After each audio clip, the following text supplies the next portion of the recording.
प्रसंग चल रहा है। भगवान ने श्री उद्धव जी से कहा कि यदि तुम्हें कोई गला पकड़ करके दबा दे, तुम्हारे ऊपर मूत दे, थूक दे, मारे पीटे, गाली गलौज करे, तो भी तुम्हें सह जाना है। तो उनका प्रभु दुष्ट जनों के द्वारा किया हुआ अपमान सहना बहुत कठिन है, आप ऐसे समझाइए जिससे मैं इसे सह पाऊं। तो भगवान ने एक उदाहरण दिया तितिक्षु ब्राह्मण की कथा से। एक ब्राह्मण उज्जैन में रहता था, उसने जीवन भर धन कमाया, ना स्वयं भोगा ना परिवार को भोगने दिया।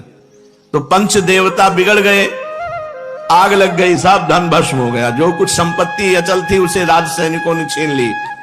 अब उसके पास धन नहीं रहा तो परिवार के वैसे उससे नाराज, सब परिवार के लोग छोड़ दिया। अब अकेला, न रुपया न पैसा न संपत्ति, कुछ नहीं। अब वृद्ध शरीर उसके मन में आया कि अब क्या करूं, अब भगवान के सिवा मेरा कोई नहीं। बड़ी कृपा जिसके ऊपर ऐसी विपत्ति आवे कि वो सोच पावे कि भगवान के सिवा हमारा कोई नहीं। जो रुपए का चिंतन करता है और रुपए का संग्रह करता है तो 15 दोष उसमें आ जाते हैं।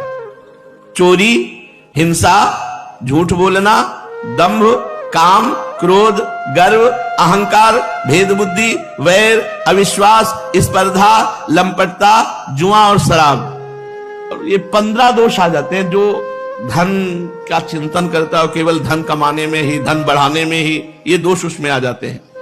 चोरी, हिंसा, झूठ बोलना, दंभ, काम, क्रोध, गर्व, अहंकार, भेद बुद्धि, वैर, अविश्वास, स्पर्धा, लंपटता, जुआ, शराब। इसलिए जिसको इसी जन्म में अपना कल्याण चाहना, वो धन का चिंतन न करे। गृहस्थ है तो पीछे आज चर्चा हुई, पंडित गया प्रसाद जी महाराज ने कहा धर्म पूर्वक धन कमाओ, चिंतन भगवान का करो, धन का नहीं।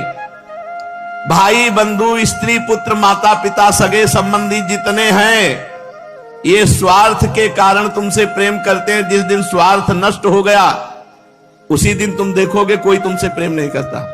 कोई नहीं करता है, पूरी जिंदगी में देखा है, कोई नहीं करता। भगवान सत्य है, वो सत्य से रिझते हैं और सत्य तुम्हें बतावे कोई प्यार नहीं। अपना स्वार्थ की पूर्ति हो तो फिर सब प्यार।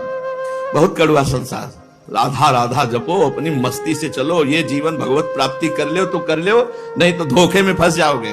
धोखे में बिल्कुल धोखा है, पूरे जन्म के जन्म धोखा खाते चले आ रहे हैं। अब धोखा ना खाओ, सत्य स्वरूप भगवान का भजन कर लो, सार बात समझ लो, कुछ समझ में आवे चाहे समझ में ना आवे, ये समझ लो हमारी श्री जी और राधा राधा राधा राधा, और जो दुख सुख मिले उसे सह जाओ। यहां स्त्री, पुत्र, माता पिता, सगे संबंधी, ये जो बड़ा स्नेह दिखाते हैं, ये कौड़ी कौड़ी के कारण एक दूसरे के शत्रु बन जाते हैं। ये लोग थोड़े से धन के लिए क्षुब्ध और क्रुद्ध हो जाते हैं, बात की बात में सौहार्द संबंध छोड़ देते हैं।